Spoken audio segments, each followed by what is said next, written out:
अब से 20 घंटे पहले बिहार की राजनीति में सब कुछ अनिश्चित था, लेकिन 20 घंटे बाद और आज 2 बजे नीतीश कुमार मुख्यमंत्री पद की शपथ लेने वाले हैं। और सबसे बड़ी बात ये 8वीं बार होगा जब नीतीश कुमार बतौर बिहार मुख्यमंत्री शपथ लेंगे। दोपहर 2 बजे का वो वक्त होगा जब नीतीश कुमार का शपथ ग्रहण कार्यक्रम, जिसकी शुरुआत होगी 2 बजे का वक्त, राजभवन में नीतीश कुमार शपथ लेंगे। अनुमान ये भी निधि लगाए जा रहे हैं कि तेजस्वी यादव भी डिप्टी सीएम के तौर पर शपथ ले सकते हैं। बिल्कुल नई सरकार है और फिर एक बार नीतीश कुमार है। दोपहर 2 बजे वक्त बताया जा रहा है जब शपथ ग्रहण समारोह होगा, जिसमें मुख्यमंत्री एक बार फिर से नीतीश कुमार ही बनेंगे और deputy CM Tejashwi Yadav, deputy CM के तौर पर तेजस्वी यादव शपथ ले सकते हैं। तो आज का दिन बड़ा है। कल की उथल पुथल के बाद कल राज्यपाल के पास नीतीश कुमार ने अपना इस्तीफा सौंपा, उसके बाद समर्थन दिखाया गया, महागठबंधन का समर्थन दिखाया गया। जो लेफ्ट पार्टी है वो बाहर से समर्थन कर रही है महागठबंधन को, लेकिन कुल मिलाकर बिहार की जो राजनीति में कल भूचाल हुआ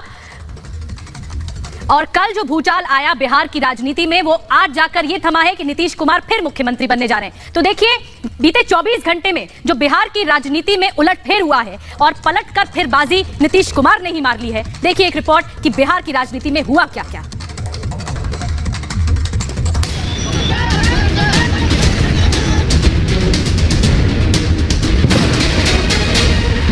सब बिल के साथ पार्टी एक साथ हो गए। उनका अपना एजेंडा है मन में प्रधानमंत्री बनने का। अरे भाई हम लोग चाचा भतीजा लोग हैं। तो फिर पलट गए नीतीश कुमार। बिहार में बीजेपी के साथ सरकार चलाते चलाते नीतीश कुमार ने मंगलवार को मौका देखकर बीजेपी के साथ गठबंधन तोड़ने का ऐलान आखिरकार कर ही दिया। गठबंधन में गांठ के बाद नीतीश ने फिर पॉलिटिक्स में पलटी मार दी। बिहार के सियासी समंदर में जो सुनामी आई थी, उसका अंत बीजेपी जेडीयू गठबंधन टूटने के साथ खत्म हुआ। सुबह जेडीयू विधायकों के साथ नीतीश ने बैठक की, जिसमें बीजेपी से नाता तोड़ने का फैसला लिया गया। इसके बाद दोपहर को नीतीश ने राज्यपाल को अपना इस्तीफा सौंप दिया और शाम को आरजेडी और कांग्रेस के साथ मिलकर सरकार बनाने का दावा भी पेश कर दिया। और राजभवन से जब नीतीश बाहर निकले तो आरोप लगाया कि बीजेपी जेडीयू को कमजोर कर रही थी, उनके खिलाफ साजिश रच रही थी। अब इसके बाद जो काम हुआ है आगे जो सूचनाएं मिल रही थी पार्टी के सब, तभी तो सारे हमारे पार्टी के लोग इस बात को लेकर के हमको कह रहे थे नहीं कुछ करते, और तब जाकर के मीटिंग और सब ये बात हो गई। अब तभी सब लोगों से बात हो गई और एक साथ अलग हो गए। लेकिन हमारे पार्टी के सब लोगों की राय थी कि भाई आप अलग, तब सोच कर लीजिए भाई, उधर 3 पार्टी, अब 2 पार्टी इधर, 1 पार्टी इधर, 5 पार्टी और सब मिलकर 7 पार्टी एक साथ हो गए। तो बीजेपी ने जो उनको सम्मान दिया है और सम्मान के साथ जिस प्रकार से उन्होंने धोखा दिया, वो करें कि हमारी पार्टी को तोड़ा जा रहा था। तो भाई हमको तो सरकार बनाने की 40 विधायक चाहिए। उनके पार्टी को अगर तोड़ भी देती बीजेपी तो सरकार क्या बन सकती थी, और हम क्यों तोड़ेंगे भाई। हमारे जब उनके 44-45 विधायक थे तब हमने उनको मुख्यमंत्री स्वीकार किया। तो अगर हम चाहते तो उसी समय कुछ कर सकते थे, लेकिन बीजेपी ने आज तक कभी भी अपने किसी सहयोगी को धोखा नहीं दिया। हम लोगों ने उन्हीं लोगों को तोड़ा जिन लोगों ने हम लोग को धोखा दिया। गठबंधन टूटते ही नीतीश बीजेपी पर आरोपों की छड़ियां लगाने लगे, तो बीजेपी ने भी फौरन पलटवार किया। बीजेपी ने नीतीश को पिछली बातें याद दिलाई, साथ ही उन पर धोखा देने का आरोप मढ़ा और दो टूक कहा कि आने वाले समय में बिहार की जनता नीतीश को करारा जवाब देगी। नीतीश की धोखेबाजी के खिलाफ बीजेपी आज पूरे राज्य में प्रदर्शन करेगी। बीजेपी के कार्यकर्ता जिला मुख्यालयों पर आज प्रदर्शन करने वाले हैं। आज नीतीश कुमार जी, आपको ये स्मरण देना जरूरी है कि आपकी पार्टी में आपको बिहार के मुख्यमंत्री के रूप में प्रोजेक्ट करने पर परेशानी थी। वो आज महत्वाकांक्षा जगह है देश का प्रधानमंत्री बनने का, और वो एनडीए में जगह नहीं बल्कि देश में भी उनके लिए जगह नहीं है।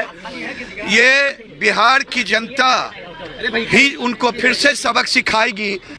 नीतीश कुमार के पलटी मारने से जेडीयू और बीजेपी के बीच सियासी अदावत बढ़ गई है। आरोपों के शब्द बाण दोनों ओर से चल रहे हैं, लेकिन इन सब के बीच नई सरकार बनने का रास्ता भी साफ हो चुका है। मंगलवार की शाम को नीतीश कुमार ने राज्यपाल फागू चौहान को 164 विधायकों के समर्थन की चिट्ठी सौंप दी है और चाचा भतीजा मिलकर फिर मजबूत सरकार बनाने का दावा पेश कर रहे हैं। नीतीश के साथ साझा प्रेस कॉन्फ्रेंस के दौरान तेजस्वी ने कहा कि चाचा भतीजा मिलकर बिहार की जनता की सेवा करेंगे। अरे भाई हम लोग चाचा भतीजा लोग हैं, लड़े भी हैं, आरोप भी लगाए हैं, लेकिन हम लोग तो समाजवादी लोग हैं ना। तो हमारी जो पुरखों की विरासत है वो कोई और ले जाएगा क्या? हाँ, हम लोगों का अधिकार नहीं है क्या? तो हर घर में लड़ाई होती है, हर भाई में बकझक होती है, तो उस पर ध्यान नहीं देना।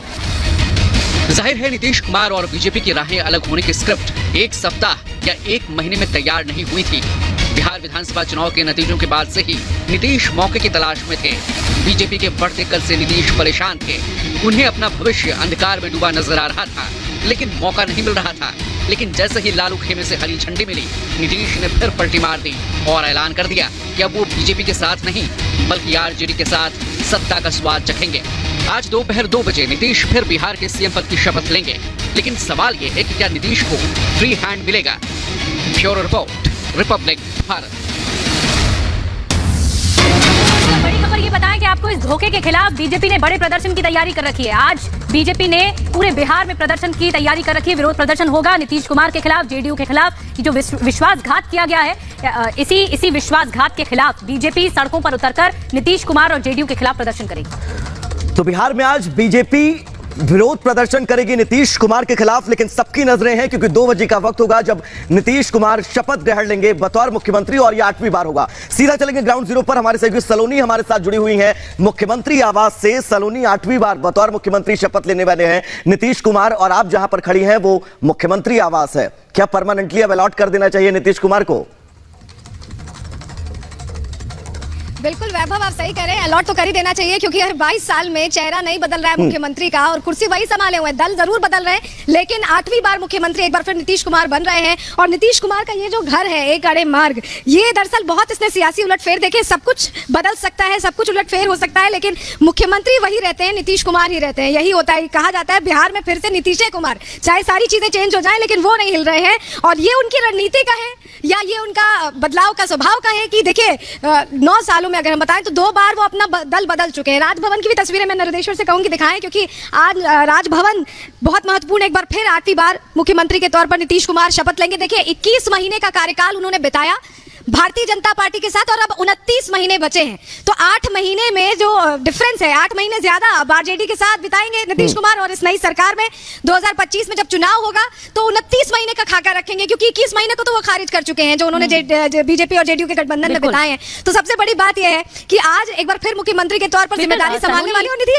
हमने देखा है कि किस तरह से नीतीश कुमार सब कुछ चेंज कर देते हैं, बहुत अनप्रेडिक्टेबल है। सत्ता में बने रहने के लिए कहा जाता है कि वो कोई भी रणनीति अपना सकते हैं। बिल्कुल अप्रत्याशित है, सही कह रही है सलोनी आप। अप्रत्याशित तो हैं नीतीश कुमार, लेकिन फिर भी कहते हैं कि नीतीश सबके हैं। लेकिन सलोनी, एक मूल बात यहां पर यह कि 7 दल एक साथ आ रहे हैं इस महागठबंधन में, तो ये जो 2015 में महागठबंधन बना था वो कितना अलग होगा इस बार का 2022 का महागठबंधन, क्योंकि आरजेडी का बड़ा रोल होने वाला है और तेजस्वी यादव प्रमुखता से उभर कर सामने आ रहे हैं।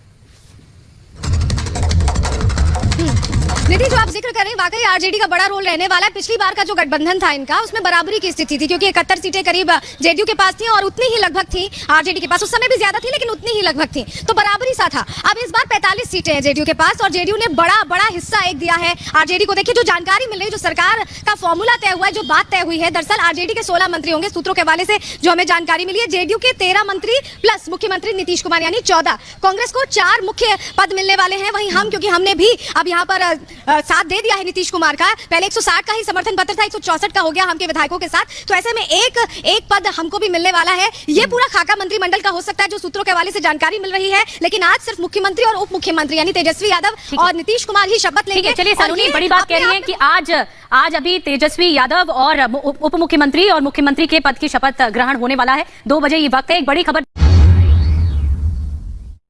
अजमा रहे हैं और पूरा बिहार का दौरा कर रहे हैं और उसके बाद 2 अक्टूबर को पदयात्रा करेंगे। राजनीति पर अच्छी पकड़ रखते हैं। प्रशांत जी, मेरा पहला सवाल है, आप पैन करते रहिए। मेरा पहला सवाल है कि आपने नारा दिया था बिहार में 2015 में, बिहार में बहार है नीतीश कुमार है। हमने अपने चैनल पे कल से चलाना शुरू किया है। नहीं तो हमने चैनल में चलाना शुरू किया है, अब की बार बिहार में पलटी मार सरकार।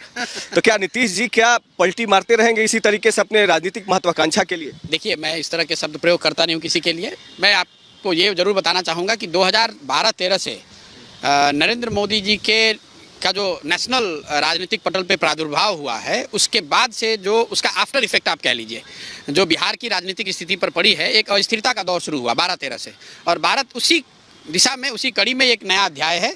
12-13 से अभी तक ये सरकार के संदर्भ में 6वां प्रयोग है। ये 6वीं सरकार है जो पिछले 10 साल में बनी है। तो आप और हम अपेक्षा ही कर, 2 चीज़ नहीं बदली, हर उस 6 के 6 प्रयोगों में नीतीश कुमार जी मुख्यमंत्री रहे हैं। और बिहार की जो स्थिति है, जो लोगों की परेशानी है या बिहार की जो बदहाली है, उसमें भी कोई बहुत परिवर्तन नहीं दिखा है। तो अब लोगों की अपेक्षा होगी, मेरी भी अपेक्षा ऐसी होगी कि अभी जो नई सरकार बन रही है वो कुछ नया करे, नए तरीके से करे, ताकि आने वाले 2-3 साल में। तो आपको क्या लगता है कि ये लास्ट शॉट है प्राइम मिनिस्ट्रियल एम्बिशन के लिए? आपने भी तैयारी की थी 2017 में, आप इनको बड़ा नेता बनाना चाहते थे, देश भर के तमाम मुख्यमंत्रियों से आप मिल रहे थे। ये तो देखिए, ये बिल्कुल ही मीडिया का क्रिएशन है कि आप, ये मुझे ऐसा लगता है कि ये बिहार स्पेसिफिक, बिहार सेंट्रिक प्रयोग है। इसमें कोई नेशनल बात है नहीं। कोई भी काम, बिहार बड़ा राज्य है, वहाँ कोई राजनीतिक डेवलपमेंट होगा तो उसका नेशनल इम्प्लीकेशन हो सकता है, लेकिन नेशनल रणनीति बनाकर या कोई परियोजना बनाकर उसके बाद इसको बिहार में किया जा रहा है, ऐसा मुझे नहीं लगता है। आपको नहीं लगता कि शरद पवार, ममता बनर्जी, नवीन पटनायक, आप स्टालिन के साथ काम कर चुके हैं, वो लोग इनके इर्द गिर्द आएंगे? क्योंकि शरद पवार एक मुख्य भूमिका में है। मुझे ये सब पता नहीं है। शरद पवार जी की खुद की सरकार वहाँ महाराष्ट्र में चली गई, वो नहीं बचा सके, तो देश भर में क्या करेंगे नहीं करेंगे, मैं उस पर टिप्पणी नहीं करना चाहता हूँ। मैं ये कह रहा हूँ कि मेरे नज़र से, जो मेरी समझ है, शायद गलत होगी, कि बिहार में जो हुआ ये बिहार सेंट्रिक प्रयोग है। इसमें नीतीश कुमार जी एक फॉर्मेशन से निकल के दूसरे फॉर्मेशन में जा रहे हैं। उनको लगता है कि शायद इस नए इंटरनल कॉन्ट्रडिक्शंस कहने का मतलब कि पूरे देश भर में नीतीश कुमार को कोई मानेगा नहीं प्रधानमंत्री का उम्मीदवार। मैं कह रहा हूँ कि वो अभी एजेंडा ही नहीं है। जितना मैं थोड़ा बहुत नीतीश कुमार को जानता हूँ, मुझे नहीं लगता है कि उनको ऐसा लगता होगा कि इससे नेशनल कुछ हो जाएगा। हाँ, ये जरूर है कि अगर बिहार में कुछ होता है, कल ये जो फॉर्मेशन बना है, इससे बहुत अच्छी सरकार चलने लगे, एक राजनीतिक मोमेंटम खड़ा हो जाए, जन आंदोलन खड़ा हो जाए, तो उन बातों को तो मेरे पास कोई एजेंडा उनका क्या है, क्यों भागे बीजेपी से वो? ये तो वो बताएंगे हमसे। आपको मौका मिला आपको हाँ। देखने का? नहीं भागे क्यों, मैं इसका दूसरा